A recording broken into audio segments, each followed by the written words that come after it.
Adelante. Cómo no. Muchas gracias, muy amable. Y bueno, vamos con las preguntas. La primera pregunta tiene que ver con la primera propuesta que habíamos hablado un poco, que presenté ahí en la Comisión de Política Exterior, que bueno, hago mención ya que estoy a la coordinadora, que es Marcela Lambertini, y al referente, que es Maritán. ¿Se podría lograr una mayor integración cultural latinoamericana y del Caribe, teniendo en cuenta una misma cultura, lengua y religión, reconciliación de los pueblos, como habla Aparecida? Yo diría que la única fuerza que está trabajando en esa línea es la Iglesia Católica, desde hace mucho tiempo. La Iglesia Católica hace más de 50 años creó lo que se llama el CELAM, Comité Episcopal Latinoamericano, y se empezaron a hacer reuniones de todos los países de Latinoamérica, primero a nivel nada más eclesial, de Iglesia Católica, después de carácter ecuménico. Pero evidentemente lo que planteas vos es verdad, es un continente, una lengua común, prácticamente, bueno, está el portugués y el español, pero nos entendemos. Sí, sí. Una identidad católica de todo el continente, en estos últimos años, con una gran penetración de las fuerzas evangélicas, sí. Y países también donde los judíos y los de origen musulmán que han venido se han entendido. América Latina en ese sentido es un continente muy ecuménico, y Argentina es uno de los países donde el ecumenismo anda mejor. Tan es así que muchos congresos internacionales se hacen en la Argentina por eso, por el ejemplo que se da acá, ¿no? No solamente entre judíos, católicos y cristianos, sino también con musulmanes. Sí, sí, sí. De hecho hay un ejemplo que es, sí, el Instituto de Diálogo Interreligioso, que tiene experiencias en ese sentido. Exactamente, ¿no? Sí, por eso la pregunta es si se puede. Yo digo, el continente es un buen continente para que se trabaje en esta línea. Claro. El logro, bueno, es proporcional al esfuerzo, ¿no es cierto? Seguro. Y después a lo que el Espíritu Santo vaya trabajando en cada Con uno la de providencia. nosotros. Sí. Seguro, sí. También, bueno, yo como docente de historia como que hago hincapié en el tema de la educación, ¿no? O sea, como la que segunda pregunta sería qué papel juega la educación de dicha integración. Y más allá de la pregunta, ¿no? También como forma de diálogo, o sea, es importante, ¿por qué? Porque a veces, de hecho ahora estamos festejando el Bicentenario, ¿no? La República, tanto la Revolución como la Independencia, pero la identidad nacional como que viene un poco más de atrás. O sea, el ser nacional y la identidad también se juega un poco más desde otros tiempos, ¿no? Para, digamos, generar esa estructura latinoamericana que existe desde hace tiempo. Sí. ¿Qué papel juega la educación en dicha integración? Si es un papel importante. Y es un punto clave, sin lugar a dudas. Claro. Primero porque hay que partir los principios éticos, por ejemplo, del judío-cristianismo. Sí. Como acá hay una presencia cristiana muy fuerte y también una presencia judía importante, tanto en Brasil como en Argentina, los principios éticos son los 10 mandamientos, bueno, son fundamentales. Ahora, el tema es, justamente, uno de los peligros que a mí me parece que estamos corriendo es que se está perdiendo esa cultura ética de los mandamientos, ¿no?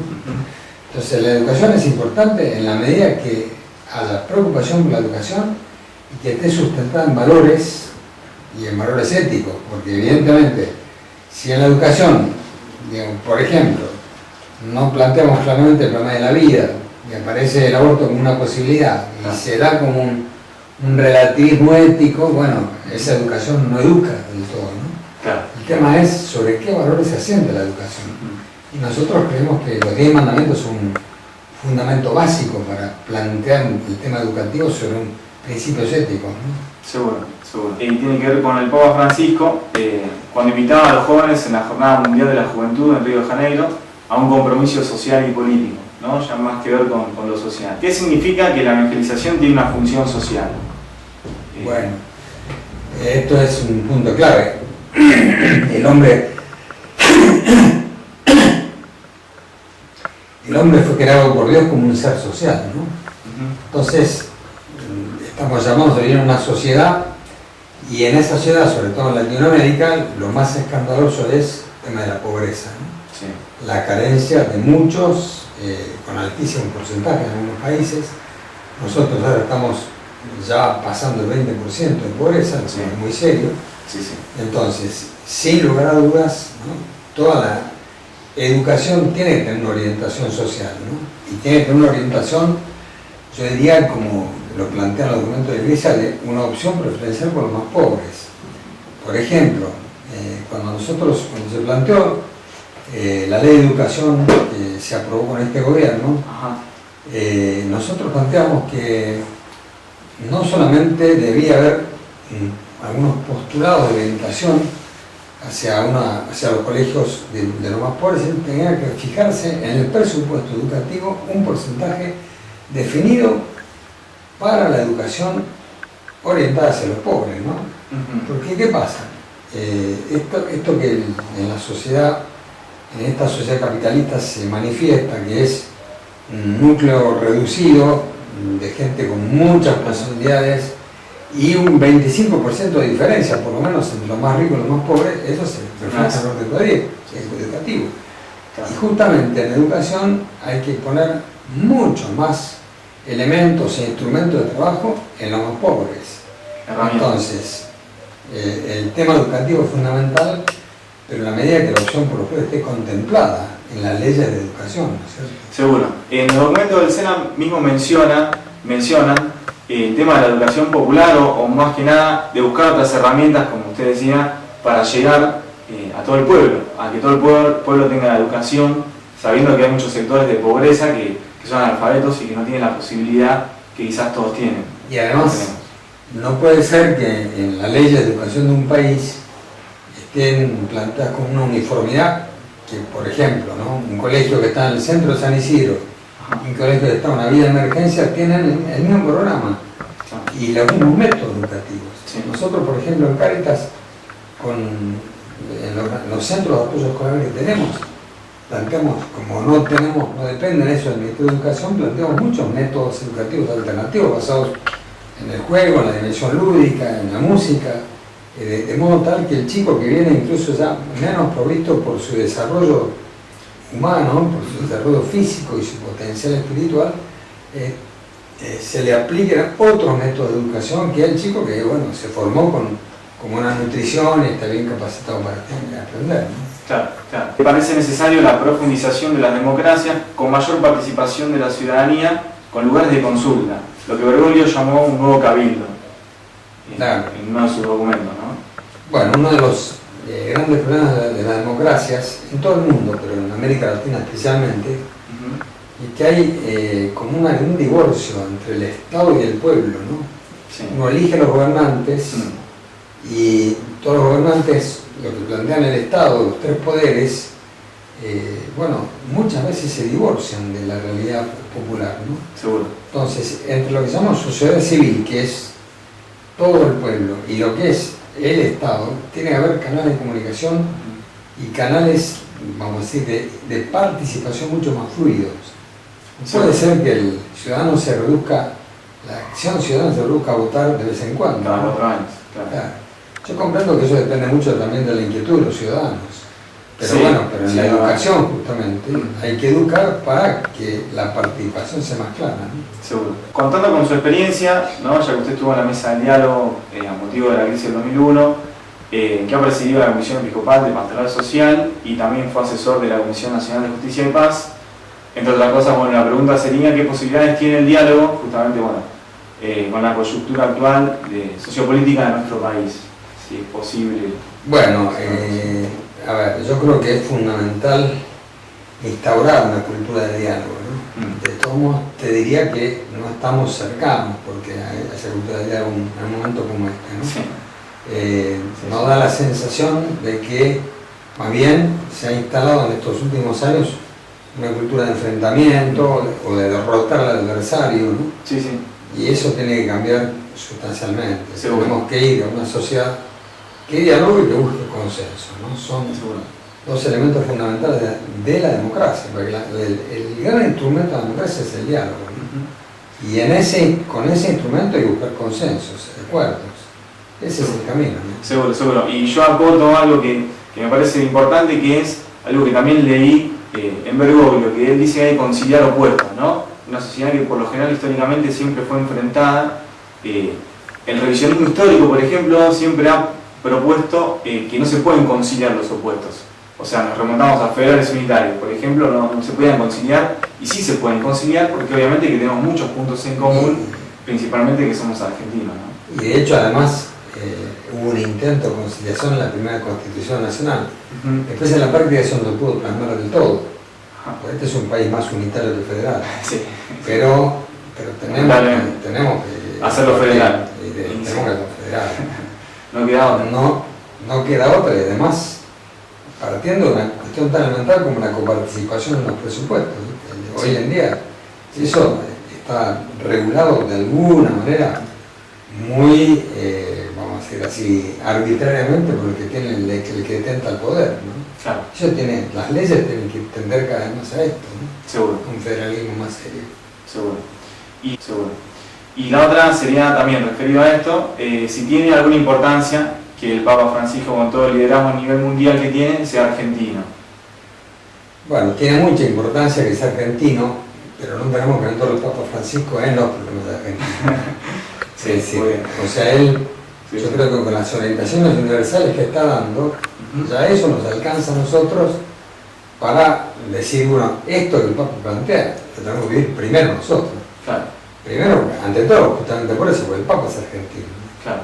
Y él se formó en la Iglesia Argentina, y lo que está planteando, de alguna manera, en gran parte lo recibió en su formación aquí en Argentina, ¿no? Entonces, sus enseñanzas genéricas y universales tenemos que tomarlas nosotros especialmente en cuenta, ¿no? Claro.